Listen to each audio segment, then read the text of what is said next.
focuses on supply, we define supply, look at the law of supply, look at the determinant of supply, and end with the supply curve.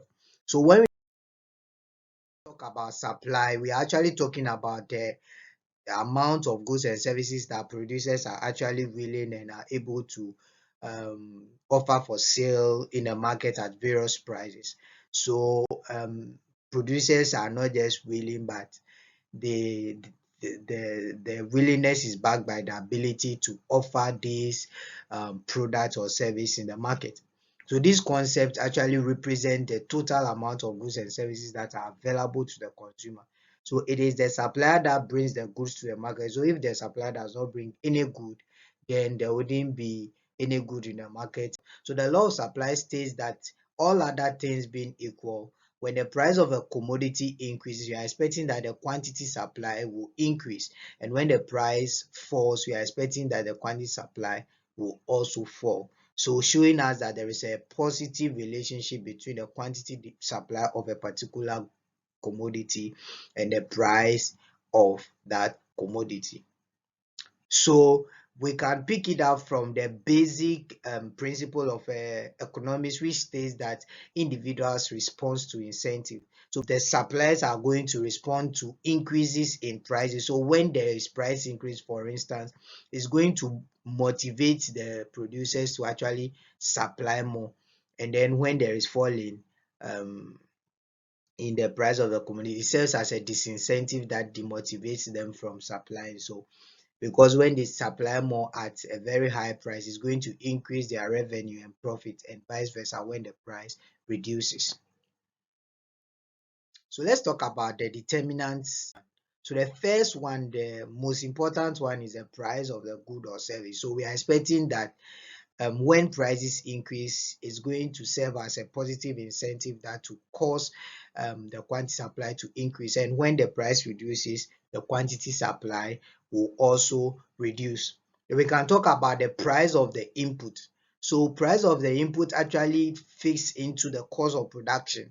So when the price of inputs are increasing, we are expecting that cost of production is going to increase, and that's going to demotivate the suppliers from supplying the goods. So when prices of inputs are going high, the supply of the particular commodity will reduce. And when the price of the inputs are coming down, it means that the cost of production will reduce, and that serves as a motivation to supply more to the market.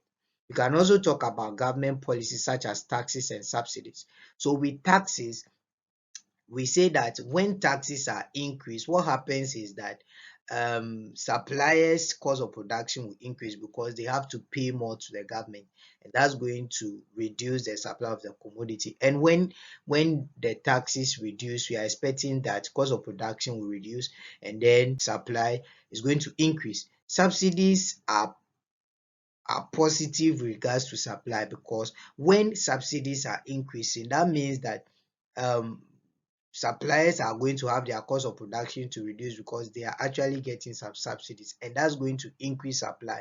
But when subsidies reduce, we are expecting that it becomes a disincentive for producers, and that's going to cause their supply to reduce.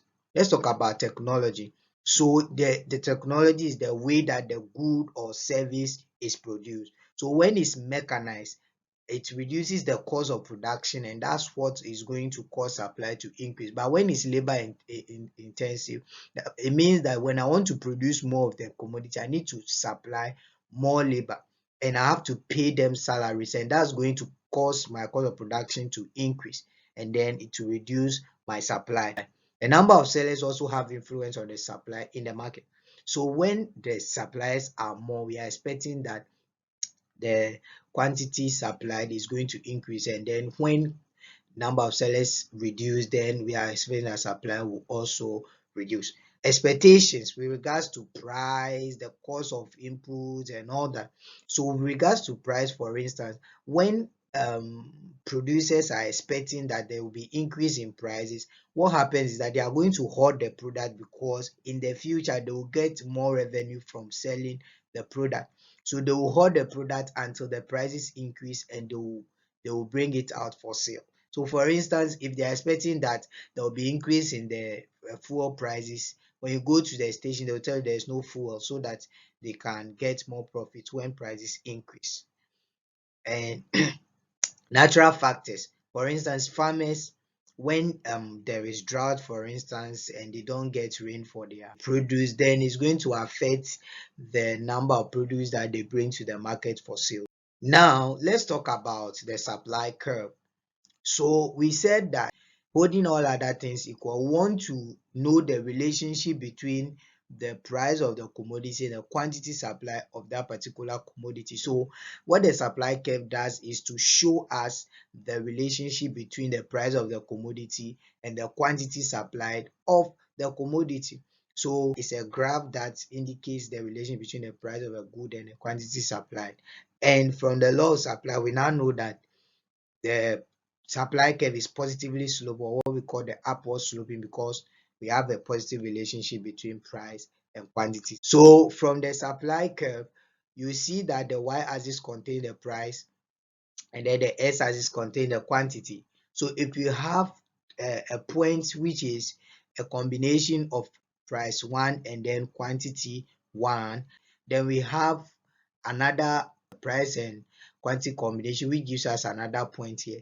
When you join these 2 points, you are going to get the supply curve. So you can see that from here the price increased from P1 to P2, and that increased the quantity demanded from Q1 to Q2. So that gives us the supply curve.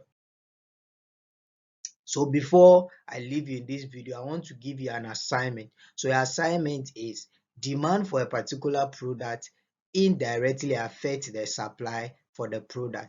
True or false? You are supposed to justify your answer.